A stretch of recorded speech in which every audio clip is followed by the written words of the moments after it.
Welcome to the show, Dad. Thanks for having me. You guys got a great thing going here. I wanted to ask you, Dad, how is that from your perspective and your knowledge of Daniel Salter as your father-in-law when you got married and how that relationship went and the UFO topic, how that came to be in your life when he started mentioning it? For a wedding present, he gave us his what he called the boogie van. He had used it for several years and he gave it to us as a wedding present. So in my work, we worked for Newport News Shipbuilding and through the various architects and engineers, we had Navy contractors. We worked for NAVFAC and U.S. Army Corps of Engineers and so forth. So on one of those occasions, we're going to Langley Air Force Base. We're going to do an F-18 in a hangar for him back in the late 70s. When I came to the gate, I was ready to, I stopped and ready for him to ask me all these questions and sign stuff and everything else. And he was just like waving me through, and I couldn't understand.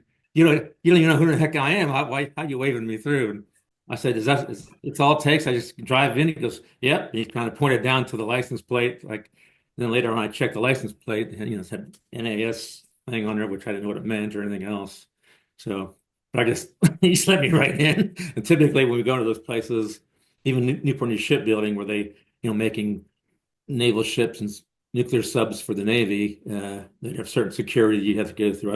And it took us sometimes like a day to convince it wasn't some kind of bomb or something, just a steel tube full of dirt, and we're trying to get it to take it back to the lab to test, and they wouldn't let us out. So this guy at Langley to just wave me through without even asking me anything about myself or anything was like kind of unusual to me. It's like, Okay. anyway, I guess I had the right sticker on the van to get me in. So Well, your van was getting access to all these military bases and you didn't even know that was an option for you. and actually, there's another car at the time. He was taking that in, and then it's one time I took the old boogie van in, as he called it, and got right on in quick. Did he ever show you any documents, photos? Did he ever have anything with him to say, hey, by the way, check this out?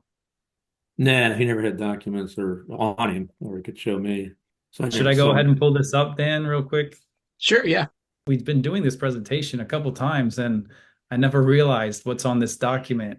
And it goes into biological entities, all that stuff. It's all here. And this is just interesting that it says Majestic 12 Group, and then it says Washington 25, DC, and then there's a date. But if you go here to this license plate that you had on that van, it actually states WA25DC, and then Hmm. has the of that unit he was Huh. involved with.